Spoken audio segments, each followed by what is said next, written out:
नमस्कार दोस्तों आज हम एक नया टॉपिक लेके आए हैं और उसमें हम डिस्कस करेंगे सेंटेंस इंप्रूवमेंट। दोस्तों हर एग्जाम में सेंटेंस इंप्रूवमेंट पर क्वेश्चंस पूछे जाते हैं और इस टाइप का जो पैटर्न होता है वो सॉल्व करने के लिए हमें क्या क्या पता होना चाहिए। तो हमें आर्टिकल्स के पूरे रूल्स पता होने चाहिए, हमें टाइम एंड टेंस के रूल्स पता होने चाहिए, उसके साथ साथ पूरी पार्ट्स ऑफ स्पीच पता होनी चाहिए। तो देखिएगा दोस्तों, आज हम कुछ यहाँ पर एग्जाम्पल डिस्कस करेंगे, उसके बाद आपको पता चलेगा कि किस टाइप के क्वेश्चन हमें एग्जाम में पूछे जा सकते हैं। तो देखिएगा यहाँ पर हमने पहला एग्जाम्पल लिया है, king Virendra retreated her government's plea for making Nepal a zone of peace. ऐसे बोला गया है। यहाँ पर जो इटाली करके दिया है उसी को ही हमें इम्प्रूव करना है और इम्प्रूव करने के लिए हमें नीचे 5 ऑप्शंस दिए गए हैं, उनमें से एक सही ऑप्शन आपको ढूंढ निकालना है और वहां पर फिट करना है और जो भी बराबर ऑप्शन होगा वही हमारा आंसर होगा। तो यहाँ पर देखिएगा दोस्तों कि ये जो क्वेश्चन है ये क्वेश्चन किस टॉपिक पर पूछा गया है। तो ये पूछा गया है नाउन एंड जेंडर पर और उसके साथ साथ नाउन एंड केस पर भी पूछा गया है। तो शुरुआत इस सेंटेंस की किससे हुई है? किंग से हुई है। तो किंग का जेंडर कौन सा होता है दोस्तों? तो किंग का जेंडर होता है मस्कुलाइन। यहां पर क्या दिया है? हमें हर करके दिया है। तो हर कब हो सकता था? यदि सेंटेंस की शुरुआत क्वीन से होती थी तब जाके हम हर का यूज कर सकते थे, बट इसकी शुरुआत जो है वो किंग से हुई है और उसके बाद वीरेंद्र बोला गया है। इसका मतलब किंग वीरेंद्र जो है वो मस्कुलाइन जेंडर में कंसिडर किया जाएगा, इसलिए उसके साथ कौन से प्रोनाउन आने चाहिए? उसके साथ हीज, हिम, हिमसेल्फ, इस टाइप की जो प्रोनाउंस है वही यहाँ पर यूज होने चाहिए। तो देखिएगा दोस्तों, हम ऑप्शन की तरफ देखते हैं तो किस टाइप के ऑप्शन यहाँ पर हमें दिए गए हैं। तो पहला देखिएगा, रीट्रीटेड बोला गया है, उसके बाद हीज बोला गया है। तो जहां जहां पर हीज आएगा इनमें से कोई एक ऑप्शन हमारा हो सकता है। उसके बाद रिट्रेट बोला गया है, उसके बाद हीज बोला गया है, उसके बाद यहां पर हर बोला गया है। तो इसका मतलब सी ऑप्शन जो है वो 100% रॉन्ग होना चाहिए। और डी जो है वो रिट्रीटेड हीज बोला गया है। तो हमें यहां पर 3 ऑप्शन में हीज बोला गया है। तो इन 3 ऑप्शन में से कोई एक ऑप्शन हमारा आंसर हो सकता है। तो देखिएगा क्या यहाँ पर किस टाइप का हमें क्लू मिल सकता है। यहाँ पर रीट्रीटेड बोला गया है और इसके बाद हीज बोला गया है और लास्ट में गवर्नमेंट्स बोला गया है। तो यहाँ पर एपोस्ट्रोफ यस का यूज किया गया है दोस्तों, तो हमें एपोस्ट्रोफ यूज जो है वो लेना ही पड़ेगा। अब दूसरे ऑप्शन में देखिएगा, यहाँ पर हीज है बट यहाँ यस लगा है, यहाँ पर एपोस्ट्रोफ यस आना चाहिए था, इसलिए सेकंड वाला जो ऑप्शन है वो भी गलत है, यानी बी गलत है और सी भी गलत है। आप डी की तरफ देखिएगा दोस्तों, रिट्रीट, यहाँ बी में जो है रिट्रीट बोला गया है और डी में जो है वो रिट्रीटेड बोला गया है और ए में जो है वो फिर बाद में रिट्रीटेड ही बोला गया है। इसका मतलब यहाँ पर ईडी लगा है, यहाँ पर भी ईडी लगा है, यहाँ पर हीज है, यहाँ पर भी हीज है, बट यहाँ एपोस्ट्रोफ यस होना चाहिए था, बट उसके जगह उन्होंने क्या करके दिया है? ओनली यस करके दिया है, इसलिए डी भी हमारा ऑप्शन जो है वो गलत है। तो बचा कौन सा है? तो पहला ही बचा है। अब यहाँ पर रिट्रीटेड हीज गवर्नमेंट्स ऐसे आना चाहिए था और इस टाइप से हमें क्वेश्चंस पूछे जाएंगे और इस टाइप से हमें क्या करना है? उस सेंटेंस को इंप्रूव करना है। तो समझ में आया दोस्तों? चलिए नेक्स्ट क्वेश्चन देखते हैं। यहाँ पर many potential investors in S bank has approached the SBI after the governments bail out plan. अब यहां पर देखिएगा दोस्तों, ये जो क्वेश्चन है ये क्वेश्चन सब्जेक्ट वर्ब एग्रीमेंट पर पूछा गया है, यानी सब्जेक्ट के साथ वर्ब एग्री होना चाहिए, वर्ब के साथ सब्जेक्ट एग्री होना चाहिए। तो हम क्या करेंगे, इस टाइप का क्वेश्चन सॉल्व करने के लिए हमें सेंटेंस का जो सब्जेक्ट होता है वो पता होना चाहिए। सब्जेक्ट सिंगुलर है या प्लूरल है देखना पड़ेगा। मेनी पोटेंशियल इन्वेस्टर्स बोला गया है, शुरुआत मेनी से हुई है यानी प्लूरल के बारे में बोल रहा है ये, और उसके बाद यहाँ पर यस लगा है। इसका मतलब इसका जो सब्जेक्ट है वो प्लूरल फॉर्म में यूज किया गया है। तो प्लूरल नाउन के साथ आने वाला जो वर्ब होता है वो प्लूरल आना चाहिए। यदि सब्जेक्ट सिंगुलर होता है तो आने वाला वर्ब भी उसके साथ कैसे आएगा? सिंगुलर ही आएगा। तो देखिएगा यहाँ पर इन्वेस्टर्स बोलाया है और उसके बाद यहाँ पर हैज करके लिया है। तो इस हैज की जगह क्या आना चाहिए था? तो इस हैज की जगह हैव आना चाहिए था। अब देखिएगा हैव वाले कितने ऑप्शंस हमें यहाँ पर देखने को मिलेंगे। यहाँ पर हैज के बाद अप्रोच दिया है यानी ईडी लगा है, यानी ये जो सेंटेंस है ये सेंटेंस प्रेजेंट परफेक्ट टेंस में यूज किया गया है, तो उसी को ही हमें फॉलो करना पड़ेगा, क्योंकि हैव के बाद हमें V3 लेना ही लेना है। तो हैव वाले कौन से ऑप्शन है यहाँ पर देखिएगा, पहले में हैव है बट यहाँ पर ईडी होना चाहिए था, यहाँ पर ईडी नहीं लगा है इसलिए पहला ऑप्शन रॉन्ग होना चाहिए। यहाँ पर हैज बोला है, अप्रोचिंग बोला है, ये तो बिल्कुल ही गलत होना चाहिए। यहाँ पर हैव बोला है और उसके साथ ईडी भी उसको लगा है, यानी हैव अप्रोच्ड बोला गया है, इसलिए ये आंसर, ये जो ऑप्शन है ये ऑप्शन बराबर होना चाहिए और यही हमारा आंसर होना चाहिए। उसके बाद देखिएगा आर बीइंग अप्रोच्ड आया है यहाँ पर, आर बीइंग जो होता है वो तो पैसिव के स्ट्रक्चर में आना चाहिए, ये भी गलत है। और यहाँ पर नो रिप्लेसमेंट रिक्वायर बोला गया है, ये भी गलत है। तो हमारा आंसर कौन सा आना चाहिए दोस्तों, तो हमारा आंसर सी आना चाहिए। Got it. तो इस टाइप के जो क्वेश्चंस होते हैं यहाँ पर हमें देखने को मिलेंगे। चलिए और एक कुछ क्वेश्चंस यहाँ पर हम डिस्कस करेंगे। Body shaming has the bigger drawback of social media specially if you have a public account. तो दोस्तों यहां पर हमें सेंटेंस को इंप्रूव करना है। अब ये जो क्वेश्चन है ये क्वेश्चन किस टॉपिक पर पूछा गया है, तो ये पूछा गया है एडजेक्टिव पर, और एडजेक्टिव में किस टॉपिक पर पूछा गया है, तो ये पूछा गया है डिग्री पर। तो दोस्तों देखिएगा हमने इसके पहले भी पढ़ा है कि जब भी हम डिग्री यूज करते हैं तो उसमें सीडी होती है, पीडी होती है और एसडी होती है। तो शुरू में जो यूज़ किया जाता है तो हम पीडी में यूज़ करेंगे, उसके बाद जो होती है वो सीडी होती है, उसके बाद जो होती है वो सुपरलेटिव डिग्री होती है। तो दोस्तों हमने पहले ही आपको बोला है जब भी हम सुपरलेटिव डिग्री का यूज़ करेंगे तो उसके साथ द का यूज़ आना चाहिए, यानी द का यूज़ जो है वहाँ पर होना ही चाहिए। Body shaming has the bigger बोला गया है, तो जिस एडजेक्टिव को ईआर लगता है या मोर लगता है वो सीडी में आता है, और जिसके साथ ईएसटी आएगा और मोस्ट आएगा वो एसडी होता है। तो दोस्तों यहाँ पर द के साथ बिगेस्ट होना चाहिए था, क्या होना चाहिए था, बिगेस्ट वाला ऑप्शन हमें यहाँ पर ढूंढ निकालना पड़ेगा। तो देखिएगा दोस्तों body shaming has the bigger बोला है तो हमें यहाँ पर द वाला और बिगेस्ट वाला ऑप्शन लेना है। पहले ऑप्शन में देखिएगा शेम इज द बिगेस्ट बोला गया है, तो ये भी रॉन्ग होना चाहिए क्योंकि शेमिंग के साथ शेमिंग आना चाहिए। शेमिंग इज द बिगर बोला गया है, यहाँ पर द के साथ सीडी दी गई है इसलिए सेकंड भी रॉन्ग होना चाहिए। उसके बाद देखिएगा यहाँ पर शेमिंग आर ऐसे बोला गया है, बॉडी के साथ तो आर नहीं आएगा इसलिए सी भी रॉन्ग होना चाहिए। डी देखिएगा शेमिंग इज बोला गया है, इज बराबर है क्योंकि यहाँ पर हम बॉडी के बारे में बोल रहे हैं और बॉडी जो है वो सिंगुलर फॉर्म में यूज हुई है, इसलिए शेमिंग इज द बिगेस्ट आना चाहिए। क्या आना चाहिए, शेमिंग इज द बिगेस्ट आना चाहिए, और यही हमारा सही आंसर होगा। तो दोस्तों इस टाइप के क्वेश्चंस हमें एग्जाम में पूछे जाएंगे तो आपको क्या करना पड़ेगा, पूरी पार्ट्स ऑफ स्पीच जो है वो समझ लेनी चाहिए। उसके बाद कुछ एग्जांपल्स हम डिस्कस करेंगे। देखिएगा the US Taliban agreement on Afghanistan was signed in February 29 at Doha। अब ये जो हमें क्वेश्चन पूछा गया है दोस्तों, ये क्वेश्चन किस टॉपिक पर पूछा गया है, तो ये पूछा गया है प्रीपोजिशन पर। बट इस टाइप के हमने रूल्स आर्टिकल्स में भी देखे हैं दोस्तों, और उसके साथ साथ हमने प्रीपोजिशन में भी ये रूल जो है वो देखा था। तो जब भी हम कोई डेट देते हैं तो उसके साथ हमेशा ऑन का यूज किया जाता है। जब भी हम कोई डेट, एग्जैक्ट डेट हम बताते हैं तो उसके साथ हमेशा ऑन का ही यूज किया जाता है। तो देखिए दोस्तों यहाँ पर साइन इन बोला गया है, तो साइन इन के जगह क्या होना चाहिए था, साइन ऑन होना चाहिए था। तो ऑन वाले कितने ऑप्शन है देखिएगा, तो यहाँ पर दो ऑप्शन है, वो साइन ऑन यहाँ पर दिया है और आर साइन ऑन यहाँ पर दिया गया है। तो ये जो सेंटेंस है ये सेंटेंस किस टेंस में यूज किया गया है, तो सिंपल पास्ट में यूज किया गया है, यानी पास्ट एक्शन वाला ही हमें ऑप्शन लेना पड़ेगा।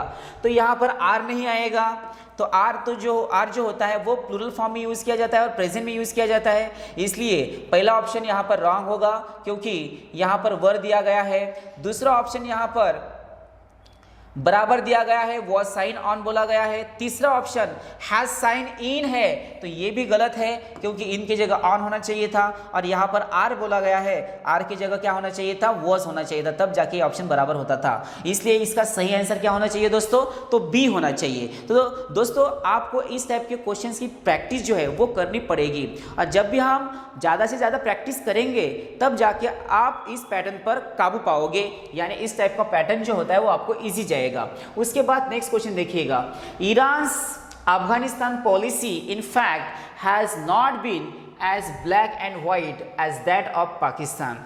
दोस्तों ये भी हमने रूल क्लास में पढ़ा था। अब ये जो रूल है, ये रूल हमने कहाँ पर पढ़ा था, तो ये प्रोनाउन में पढ़ा था। दोस्तों एक बात मैं आपको बता देता हूँ कि यदि आपको कंपैरिजन करनी है तो कितने कंटेंट के साथ हम कंपैरिजन कर सकते हैं, तो कंपैरिजन करने के लिए सिर्फ 2 ही लोग होने चाहिए, 2 ही चीज़ें होनी चाहिए, 2 ही एनिमल्स होनी चाहिए।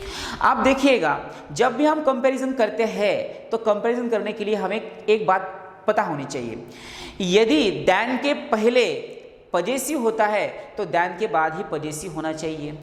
उसी टाइप में यदि एज के पहले पजेसिव है तो एज के बाद ही पजेसिव होना चाहिए। तो आपको मैं एक एग्जांपल देता हूँ, उसको आपको कंपेयर करना है। आपको बोलना है कि पुणे का जो क्लाइमेट है वो मुंबई के क्लाइमेट से बेटर है, तो किस टाइप का एग्जाम्पल आप बना सकते हो। फिर से सुनिए दोस्तों, मैंने क्या बोला है, आपको सेंटेंस बनाना है। किस टाइप का सेंटेंस बनाना है, आपको बोलना है पुणे का जो क्लाइमेट है वो मुंबई के क्लाइमेट से बेटर है, तो किस टाइप से एग्जाम्पल बनेगा। तो दोस्तों यहाँ पर हम एग्जाम्पल किस टाइप से बनाएंगे, the climate of Pune is better than that of Mumbai, ये बराबर है। अब इसी टाइप में जैसे कि हमने यहाँ पर द क्लाइमेट ऑफ बोला है और उसके बाद दैट ऑफ लिया है, तो दैन के पहले हमने ऑफ का यूज़ किया है और दैन के बाद भी हमने ऑफ का ही यूज़ किया है। तो हमारा एक रूल है प्रोनाउन में, कौन सा रूल है, यदि दैन के पहले पजेसिव हो तो दैन के बाद ही पजेसिव होना चाहिए। उसी टाइप में एज के पहले यदि पजेसिव हो तो एज के बाद ही पजेसिव होना चाहिए। तो इस टाइप के रूल्स आपको पता होने चाहिए। तो दोस्तों देखिएगा यहाँ पर शुरुआत जो है वो यहाँ पर एपोस्ट्रोफ यस से हुई है, यानी पजेसिव यहाँ पर हुआ है, यहाँ पर एपोस्ट्रोफ यस लगा है यानी यहाँ पर पजेसिव बना है, तो उसके एज के बाद ही पजेसिव आना चाहिए। तो यहाँ पर भी ऑफ का यूज़ किया गया है यानी यहाँ पर भी पजेसिव हुआ है, तो ये तो बराबर होना चाहिए दोस्तों, क्योंकि हमने क्या बोला है, एज के पहले यदि पजेसिव हो तो एज के बाद ही पजेसिव होना चाहिए, तो ये तो बराबर है। बट हम ऑप्शन की तरफ से जाएंगे, ऑप्शन हमें क्या क्या दिए गए हैं। पहला ऑप्शन देखिएगा, एज दैट पाकिस्तान दिया गया है, यहाँ पर ऑफ होना चाहिए था, यहाँ पर पजेसिव तो है नहीं है, इसलिए पहला ऑप्शन तो यहाँ पर कट हो जाएगा। दूसरा देखिएगा, एज दैट ड्यूरिंग पाकिस्तान बोला गया है, यहाँ पर एग्जाम्पल में तो हमें कोई ड्यूरिंग दिया नहीं है, इसलिए तो बी रॉन्ग होना चाहिए। सी का देखिएगा, इफ दैट बोला गया है, इफ वाला तो कोई स्ट्रक्चर यहाँ पर नहीं बनेगा, इसलिए सी भी यहाँ पर रॉन्ग होना चाहिए। और डी में देखिएगा, एज दैट अपॉन दिया गया है, अपॉन तो हमारे यहाँ पर है ही नहीं है, इसलिए यहाँ पर ये भी ऑप्शन गलत है। तो हमारा सही आंसर क्या होना चाहिए सो दोस्तों, तो नो रिप्लेसमेंट रिक्वायर्ड, ये हमारा सही ऑप्शन होना चाहिए। तो दोस्तों जो भी मैं आपको रूल्स बता रहा हूँ बस उसको आप ध्यान में रखते जाइए। इसके बाद नेक्स्ट क्वेश्चन देखते हैं, despite detail investigation health officials have still been unable to find out the cause of infection in the Nanjagan case of a pharma company employee। तो यहाँ पर हमें सही ऑप्शन फिट करना है। और यहाँ पर देखिएगा दोस्तों, ये भी सब्जेक्ट वर्ब एग्रीमेंट पर ही पूछा गया है, तो सब्जेक्ट के साथ वर्ब एग्री होना चाहिए, वर्ब के साथ सब्जेक्ट एग्री होना चाहिए। तो दोस्तों देखेंगे यहाँ पर किस टाइप का क्वेश्चंस हम फिट करेंगे। तो हेल्थ ऑफिशियल्स बोला गया है, यानी हेल्थ के साथ ऑफिशियल्स आया है, यानी ऑफिशियल्स प्लूरल फॉर्म में यूज़ किया गया है, और उसके साथ हैव आना चाहिए, तो आना चाहिए। और उसके बाद स्टिल बीइंग बोला गया है, स्टिल बीन बोला है, उसके बाद अरेबल बोला गया है, टू फाइंड ऐसे बोला गया है। तो देखिएगा दोस्तों, इस टाइप का जो क्वेश्चन है ये सॉल्व करने के लिए हमें कुछ टाइम एंड टेंस के रूल्स पता होने चाहिए। अब यहाँ पर टाइम एंड टेंस किस टाइप का है देखिएगा, हेल्थ ऑफिशियल बोला गया है, यहाँ पर ऑफिशियल्स होना चाहिए था, इसलिए पहला ऑप्शन तो यहाँ पर गलत होना चाहिए। दूसरा देखिएगा, हेल्थ ऑफिशियल्स बोला है और उसके साथ हैज आया है, तो यहाँ पर तो हैव आना चाहिए था, इसलिए बी भी रॉन्ग होना चाहिए। उसके साथ देखिए, उसके बाद देखिएगा हेल्दी ऑफिशियल बोला गया है, तो यहाँ पर तो हेल्दी है, तो हेल्दी ऑफिशियल हो सकता था, बट यहाँ पर यस लगना चाहिए था, इसलिए सी भी रॉन्ग होना चाहिए। और देखिएगा डी में क्या देखा है, दिया गया है health officials are still being, ऐसे दिया गया है। तो दोस्तों यहाँ पर हमारा सही ऑप्शन कौन सा होना चाहिए? तो सही ऑप्शन डी होना चाहिए। तो इस टाइप के क्वेश्चंस हमें एग्जाम में पूछे जा सकते हैं। तो दोस्तों इसलिए हमें कुछ पार्ट्स ऑफ स्पीच के जो रूल्स होते हैं वो पता करने चाहिए। चलिए नेक्स्ट क्वेश्चन देखते हैं। Disinfection drives in Delhi have been stepped up to help contain the spread of COVID-19 with a focus on major vulnerable spot। देखिएगा दोस्तों यहाँ पर ये जो क्वेश्चन है ये क्वेश्चन भी सब्जेक्ट वर्ब एग्रीमेंट पर ही पूछा गया है। तो सब्जेक्ट के साथ वर्ब एग्री होना चाहिए और वर्ब के साथ सब्जेक्ट एग्री होना चाहिए। तो देखिएगा यहाँ पर हमें क्या दिया गया है, तो सब्जेक्ट ढूंढना पड़ेगा आपको। तो सब्जेक्ट जो है वो सिंगुलर फॉर्म में यूज किया गया है, यानी ये जो स्ट्रक्चर है ये स्ट्रक्चर सिंपल प्रेजेंट वाला स्ट्रक्चर है। यहाँ पर सब्जेक्ट जो है वो डिसइंफेक्शन है, उसके साथ ड्राइव्स बोला गया है और यहाँ पर जो है यहाँ पर हैव बोला गया है। तो दोस्तों इस हैव की जगह क्या आना चाहिए था? हैज होना चाहिए था। तो हैज वाले कितने ऑप्शंस यहाँ पर है देखिएगा। यहाँ पर पहले ऑप्शन में हैव है, ये तो गलत ही होना चाहिए। दूसरे ऑप्शन में भी हैव ही है, ये भी गलत होना चाहिए। तीसरे ऑप्शन में हैज है और उसके साथ डी ऑप्शन में भी हैव है, तो ये भी गलत होना चाहिए। दोस्तों यहाँ पर जो है वो बीइंग बोला गया है, तो बीइंग तो गलत ही है। यदि ये सेंटेंस प्रेजेंट परफेक्ट में यूज किया गया है तो उसके साथ 100% V3 का यूज किया जाना चाहिए, चाहे वो एक्टिव वॉइस हो चाहे वो पैसिव वॉइस हो। तो यहाँ पर स्टेप के जगह स्टेपेड होना चाहिए था। क्या होना चाहिए? स्टेप को ईडी लगना चाहिए था, इसलिए यहाँ पर ईडी लगा के आया है, इसलिए हमारा आंसर क्या होना चाहिए? सी होना चाहिए। आया समझ में? तो चलिए दोस्तों नेक्स्ट क्वेश्चन देखते हैं। To ensure supplies to genuine customers, companies were proactive blocking people who are trying to game the system to acquire atoms। दोस्तों ये जो क्वेश्चन है ये क्वेश्चन पूछा गया है एडवर्ब पर, तो आपको एडवर्ब के भी कुछ रूल्स पता होने चाहिए। तो देखिएगा दोस्तों यहाँ पर हमें ये जो क्वेश्चन है वो क्वेश्चन किस टाइप से सॉल्व करना पड़ेगा। तो यहाँ पर प्रोएक्टिव बोला गया है, तो प्रोएक्टिव के जगह हमें प्रोएक्टिवली लेना पड़ेगा। तो प्रोएक्टिवली वाले कितने यहाँ पर ऑप्शंस है तो वो देखने पड़ेंगे। यहाँ पर सभी के सभी प्रोएक्टिवली दिखते हैं, यहाँ पर प्रोएक्टिवली है, यहाँ पर भी प्रोएक्टिवली है, यहाँ पर प्रोएक्टिवली है, यहाँ पर भी प्रोएक्टिवली है। तो यहाँ से तो हमें नहीं समझ में आएगा कि कौन सा ऑप्शन सही हो सकता है। दूसरा देखिएगा यहाँ पर आर दिया गया है, इसका मतलब ये जो सेंटेंस है वो प्रेजेंट टेंस में ही है, तो हमें प्रेजेंट वाले ही ऑप्शन ढूंढ निकालने पड़ेंगे। तो यहाँ पर पहला जो है वो आर है तो बराबर है, दूसरे में जो है वो वर है इसलिए बी जो है वो रॉन्ग है, तीसरे में यहाँ पर कंपनी के जगह कंपनीज होना चाहिए था इसलिए आर होते हुए भी ये रॉन्ग है। यहाँ पर कंपनीज बराबर दिया गया है पर यहाँ पर वर दिया गया है इसलिए डी भी रॉन्ग है। अब बचा कौन सा है दोस्तों देखिएगा, companies are proactively blocking people, तो यहाँ पर आर है तो इसलिए यहाँ पर भी क्या होना चाहिए? आर ही होना चाहिए। इसलिए हमारा सही ऑप्शन कौन सा होना चाहिए? तो ए होना चाहिए। आया समझ में? तो इस टाइप के हमें कुछ रूल्स जो है वो ध्यान में रखने पड़ेंगे। उसके बाद देखिएगा next question, government agencies playing a passing a buck game on who was responsible for allowing the congregation. दोस्तों ये जो है ये जो एग्जाम्पल है ये हमें आर्टिकल्स पर पूछा गया है। तो यहाँ पर एक फ्रेज है, फ्रेज कौन सी है? Playing a passing the buck, यहाँ पर अ के जगह क्या आना चाहिए था? द आना चाहिए था। तो द वाले कितने ऑप्शंस यहाँ पर देखने को मिलेंगे देखिएगा, द बक यहाँ पर भी है, द बक यहाँ पर भी है और उसके बाद द बक यहाँ पर भी है। तो देखिए दोस्तों हमें अब यहाँ तो कंफ्यूजन होगा। क्यों कंफ्यूजन होगा? क्योंकि सभी के साथ यहाँ पर द का यूज किया गया है। तो आपको क्या करना पड़ेगा? आप सेंटेंस के टेंस के ऊपर जाना पड़ेगा। हु वॉज बोला गया है, इसका मतलब ये जो स्ट्रक्चर है ये स्ट्रक्चर किसके बारे में बोल रहा है? पास के बारे में बोल रहा है, यानी पूरा जो सेंटेंस है वो पास में यूज किया गया है। तो पास वाले ऑप्शन कौन से हो सकते हैं देखिएगा, यहाँ पर आर दिया गया है तो आर तो नहीं आएगा। उसके बाद वर यहाँ पर है, वर यहाँ पर है बट यहाँ पर क्या नहीं है?